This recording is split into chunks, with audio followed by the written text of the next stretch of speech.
that anybody who's new knows what we're doing here today. Absolutely. All right, good morning. Thank you for joining us for this week's weekly Wednesday presentation from the Family Resource Network.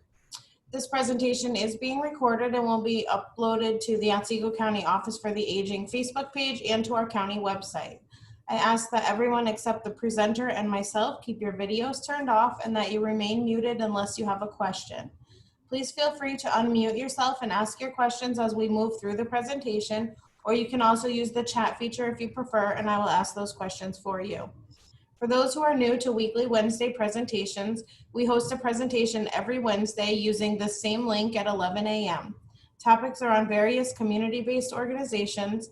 This was established in November of 2020 as a way to continue education on services and supports amid a global pandemic. For those who don't know me, my name is Alicia Chase. I'm Otsego County's long-term care coordinator. My role here at Office for the Aging is to supervise the New York Connects program.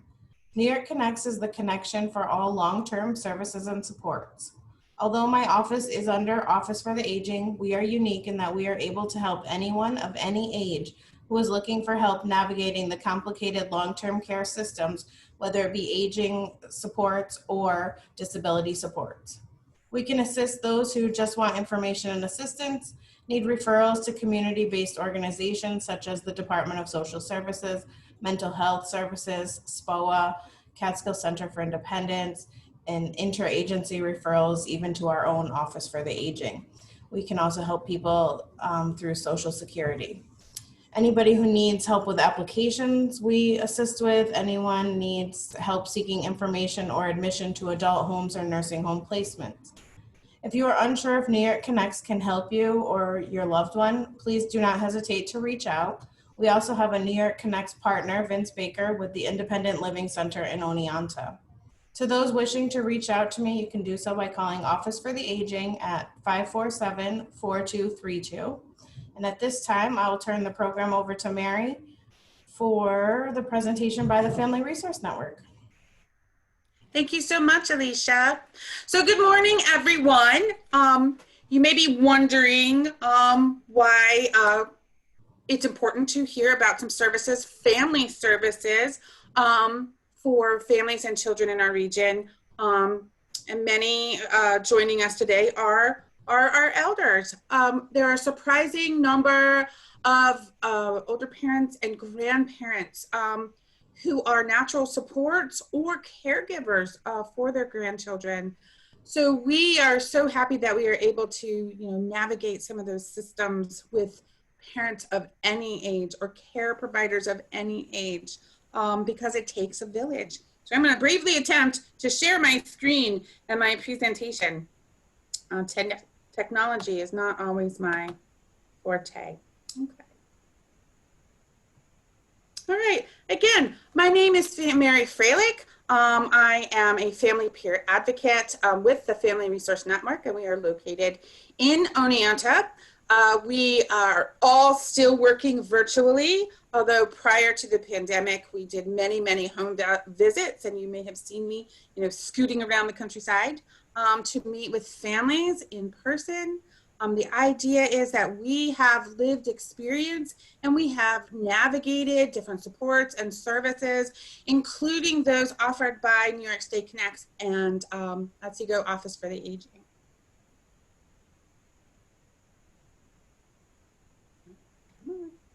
Okay. We of course have a mission and purpose. Honestly, it is to meet families where they are and to support the idea that every single family and every single child can be successful.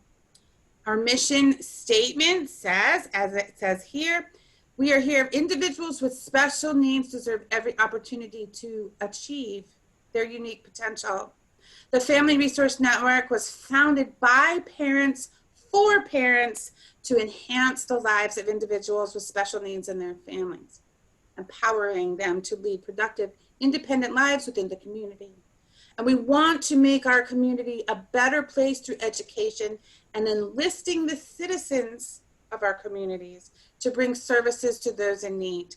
And we accomplish our mission through several core values, which I will talk about it in a moment. These services extend beyond parents and children, again, to grandparents and other caregivers who touch our children. We work directly with many schools. We work with Otsego Mental Health, Shenango County Mental Health, Delaware County Mental Health, and the respective SPOAs, which is single point of access, which really is there to help folks with any need they may have and to connect people to the services that would be helpful to them. We base our work on resilience, equality, relationships, and inclusion, knowing that every single person on this Zoom comes with a unique perspective and experience, and that experience has value, okay? Times may have changed, but we must still value the experience of those who came before us. Respect, compassion, and growth. These are core values that we should have in all of our work. We believe in a strong community base and empowerment, empowering parents, caregivers, and the elders in our life to use their voice, okay? And that is our mission and our purpose. We have a variety of programs, primarily directed again at families and youth. However, as we look into the summer, caregivers come, from all walks of life, parents, grandparents, great-grandparents sometimes, and you may be looking for some activities for your kiddos. We have Teen Scene, which is primarily for ages 12 to 19. Currently, our virtual activities are for all school-age children. So we're seeing children from the ages of probably 5 and up.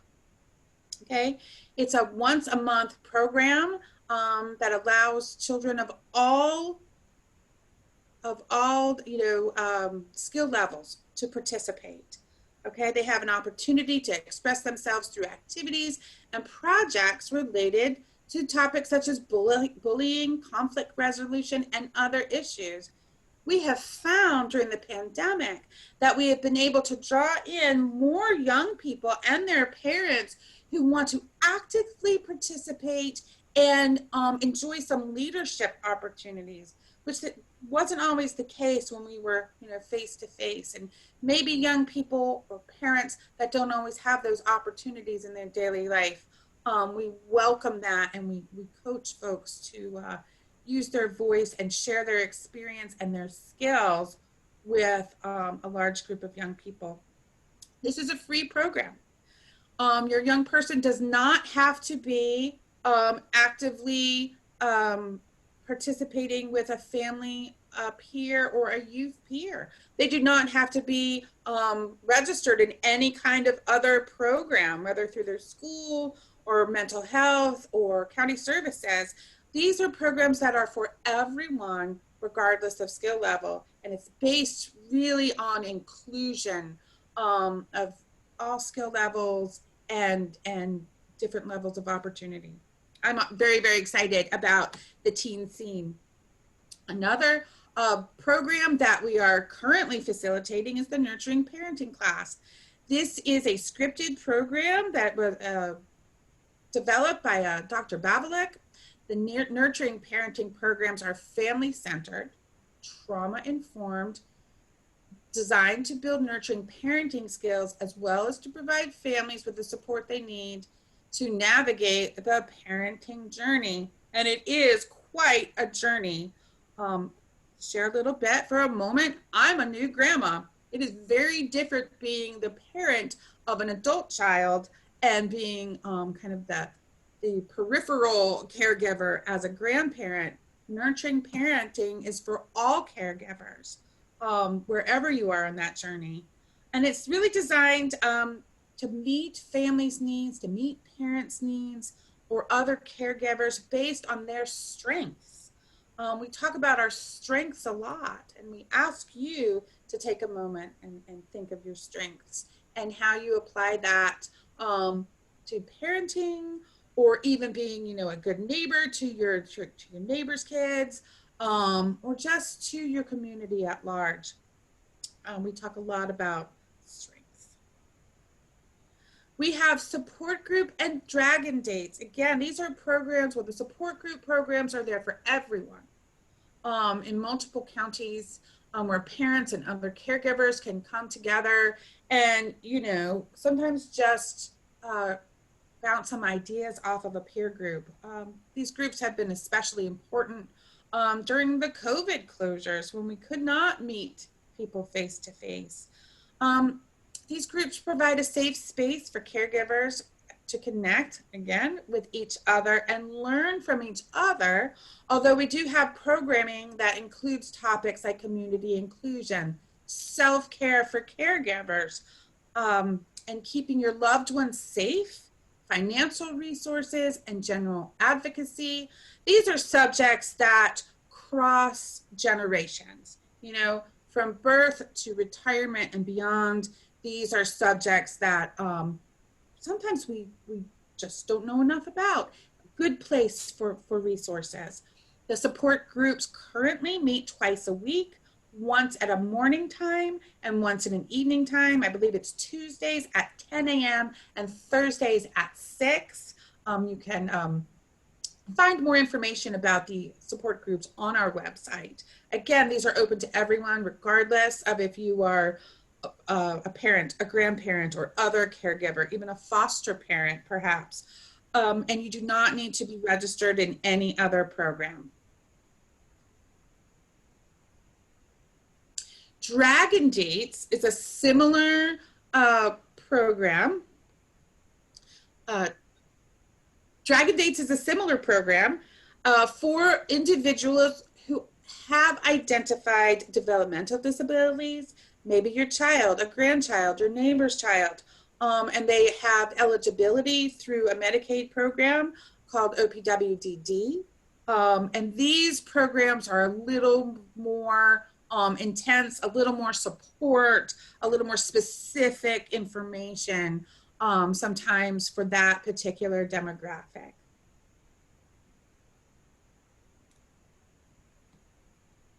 Okay. We do a lot of educational advocacy. If anyone is familiar with Committee on Special Education, or familiar with your school districts, or just read the paper about where we are with our special needs community at the lower grades.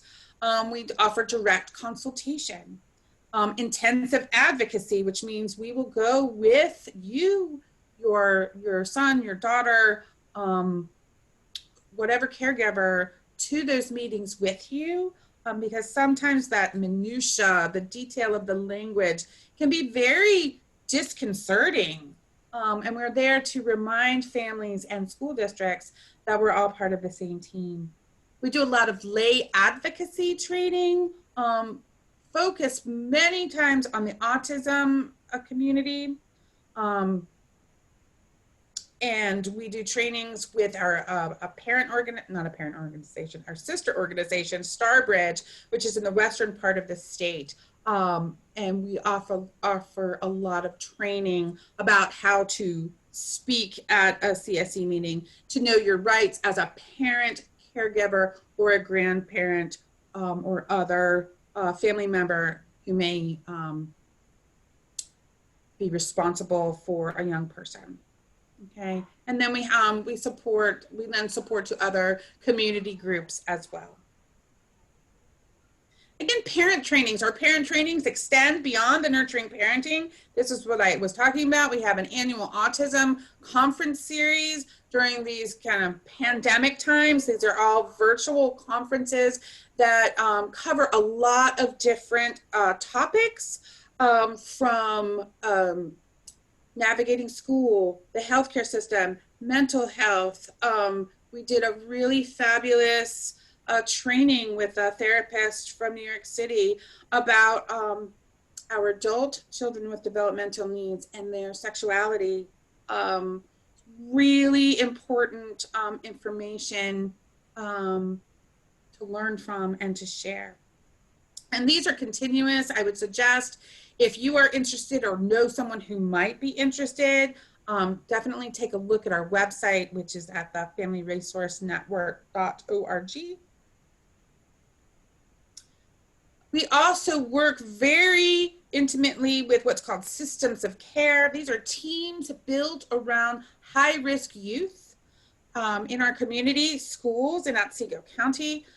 Each child, when they are registered into this particular program, is afforded a family peer advocate, a youth peer advocate, who's usually a younger person who has experienced the system directly.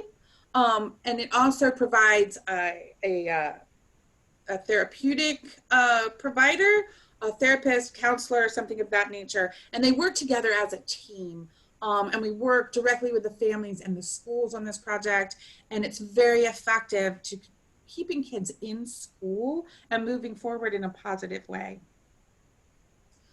So, why am I allowed to do what I do? As a family peer, I meet with families because at the end of the day, I'm a mom first who's been through some stuff. I have my own child who has an acquired disability. I also have a very unique elder who I care for. So that provides a little different perspective. New York State credentials family peer advocates. Our work is based on our own experience and, of course, extensive training. And there is a process of training to be credentialed. We are required to be mandated reporters. We must learn about child abuse and neglect. We learn about and train when we talk about bullying in the workplace, things of that nature. We also have youth peer advocates. By the same definition, they work directly with our kiddos, primarily in that teenage demographic, and they base their work on their own unique lived experience. Very often, particularly among teenagers, I have one of those, sometimes that information that we're trying to share is taken in a little bit better when your advocate looks a little bit more like you and less like your grandma, which I do because I have very white hair. Okay. The principles of family peer support services, these are individualized services. Nothing is ever cookie cutter. You may call after this presentation and say, I have a child or a grandchild who has this need, and we will make the time to talk with you about that need and design a program specific to your child and family. One of the biggest things that we do is we make connections. Sometimes it's just a phone call where you're looking for information about an agency or a support that maybe you did not know about. That's a very similar service as Alicia does with New York State Connects. We strive to be as respectful and culturally competent as possible. We are living in some difficult times, so we certainly pride ourselves in taking the time to learn about our community members, what's important to them, what is culturally significant to you, and culture can extend beyond race and ethnicity to the disability community or our older community. Those are cultures in and of themselves. We work on skill building, talking the talk, walking the walk, showing families and children, how to get things done. We try to build a knowledge base. We coach and we educate. If we don't know, we will find someone who does.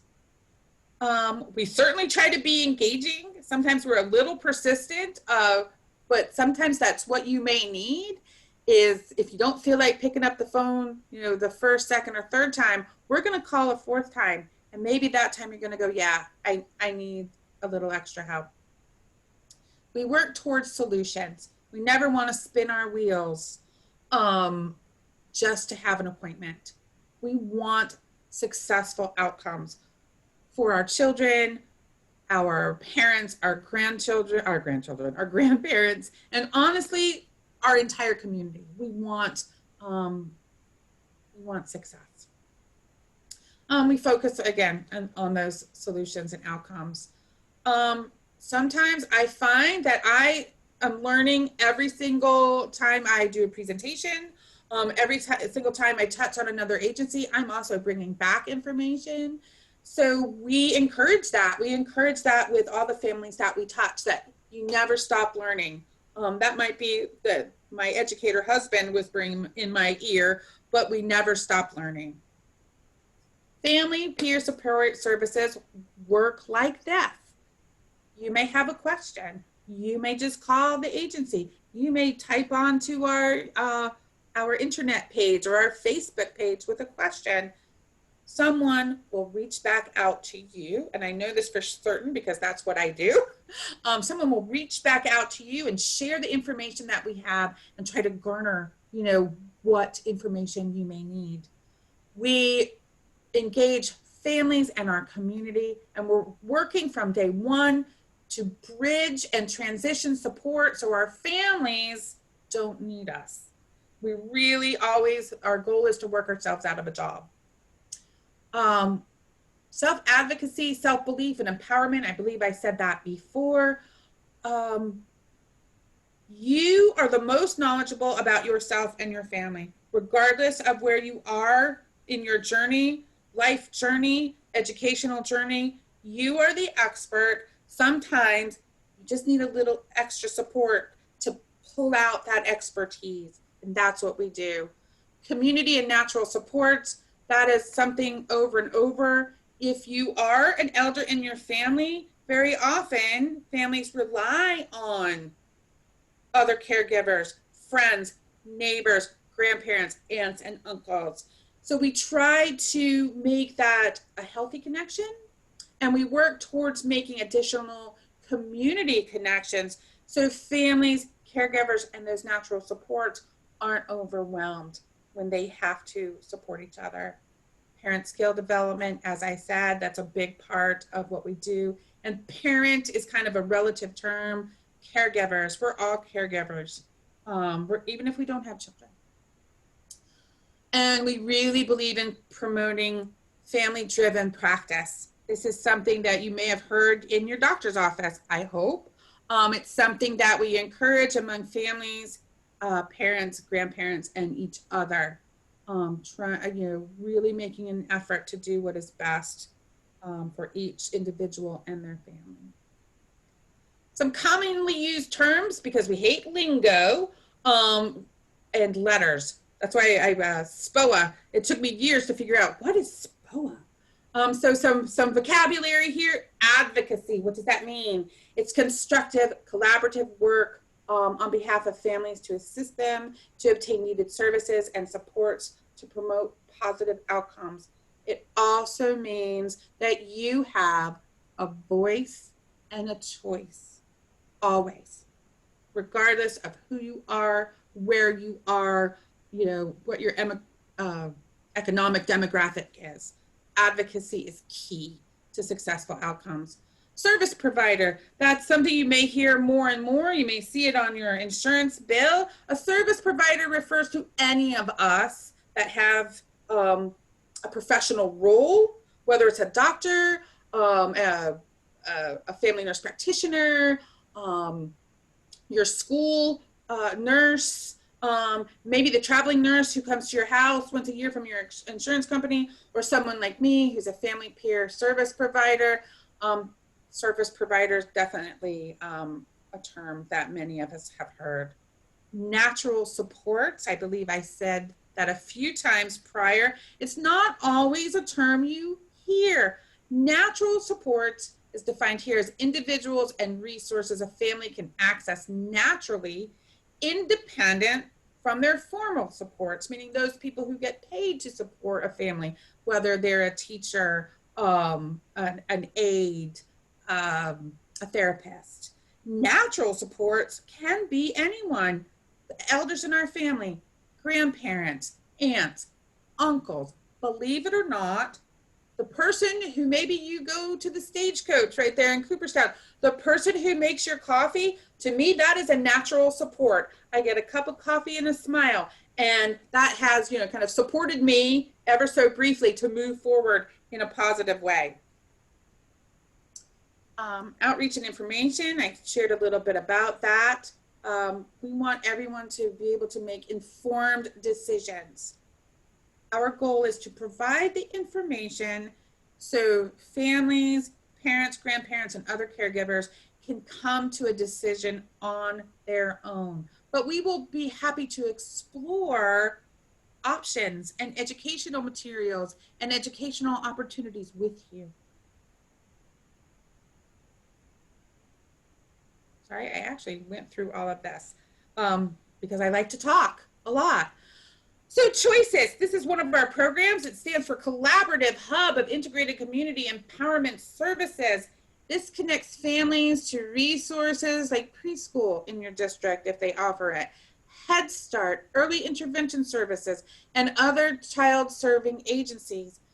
Sometimes, parents and grandparents can become easily overwhelmed if there is a need, or even just because our children, when they're born, don't come with an instruction booklet. And sometimes you may not even know how to register your child for school.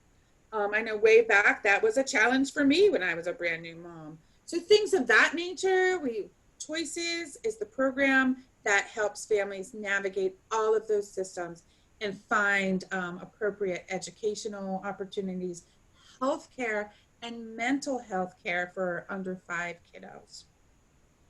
BHRC, which I may have mentioned before, is our Behavioral Health Resource Center. Again, this is a program that targets at-risk youth. Being a teenager is a challenging place to be on, even on the best days. If we add to that, maybe there's a mental health challenge or there's some other significant challenge in the home or community, abuse or drug use or family loss.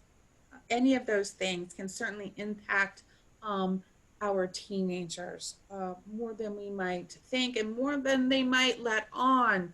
So this, again, is a program for the school age set. It matches families and young people with a family peer advocate, a youth peer advocate when it's appropriate, and then the proper school supports, whether it's special education and some therapy opportunities for families. All of these programs, of course, fall under a bigger umbrella. In Otsego County, we have a Coordinated Children's Services Initiative. It's just, that's the title for these services that we provide that are grant funded. And then on the other side, we have Cactus Services or Family Peer Support Services, which are similar, if not the same services for families who may be eligible for Medicaid.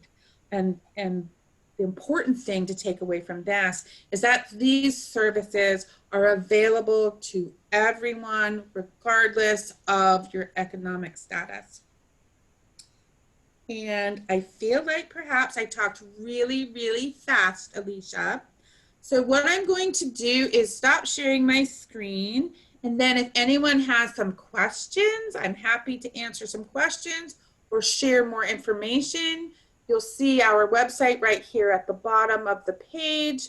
Our agency number is listed there, and then my work cell phone, my work from home cell number is there if you have questions beyond this presentation. So does anybody have any questions? And I may have gone really fast, Alicia. I don't know. I was trying to really I get very excited about this subject. So. No worries. If you have questions, you can put them in the chat or you can unmute yourself and ask them. Did something. Oh, that's you. Oh, you know what? I do want to add one thing that was not part of those fabulous slides that my colleague made for me. Kinship. And like I said, I'm not 100% sure of all the folks here today. For family members or aunts, uncles, grandparents in particular, there are supports for kinship care, meaning supports specific for caregivers who are not the parents. And if you look online, it's called Kinship Navigator, and there's a wealth of information for family members who are caring for children who may be their nieces, nephews, or grandchildren. All right. In terms of advocacy services, do the advocates have flexible schedules to meet caregivers, or how accommodating? Oh, absolutely. We are the queens. And I say that because we are mostly women in our office. We are the queens of flexibility. We very often, we probably would not want to meet you at midnight, but we do go into the early evening hours if that's suitable to you, or early morning hours, like before our work time, if that is what a family needs. Absolutely. I've met people at 7 or 8 o'clock, even when I was out on the road. So yes, we certainly try to meet you and meet the needs of our families. Awesome. Any other questions?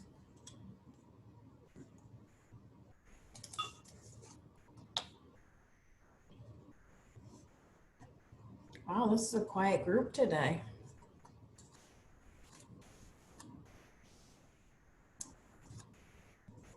I did, like I said, I threw a lot of information out there really, really fast. And, maybe you don't feel it's relative to you, but it might be relative to someone you know. Mm-hmm. So certainly, if you feel that this would be useful, share our information. It's the familyresourcenetwork.org, or my numbers that. All right, well, that appears to be all of the questions for now, but if anybody thinks of anything after you get off of here, you can always reach out to me. I can get in touch with Mary, or her information was in that first slide. So that's all for today. Thanks for joining us.